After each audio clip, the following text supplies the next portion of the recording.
Salut Wassim, ça va bien? Ça va toi aussi? Oui, Wassim, j'ai entendu parler d'une campagne avec des modifications à la Charte de la langue française. Est-ce que tu sais de quoi il s'agit au juste? Tu le sais pas? En fait, c'est une loi qui a été adoptée en 2022 par le gouvernement du Québec, puis c'est pour renforcer l'usage du français dans la province. Alors, étant entrepreneur, j'aimerais ça peut-être que tu puisses me détailler c'est quoi au juste, là. Qu'est-ce qui est de spécifique que les entreprises doivent prendre en considération avec ce nouveau changement?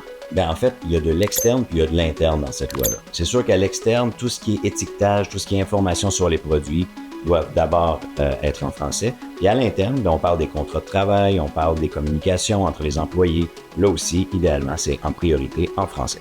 J'imagine également aussi tous les dossiers RH, les contrats d'embauche et on en passe. Donc, tout notre matériel à l'intérieur de l'entreprise doit être d'abord en français. Exactement. Autant entre nous qu'à l'extérieur avec les clients. Excellent.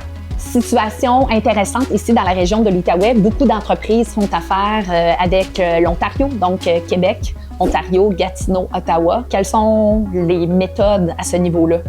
C'est-à-dire que même si l'entreprise travaille en anglais avec des clients, par exemple, à l'extérieur du Québec, au sein de l'entreprise, on peut quand même travailler en français.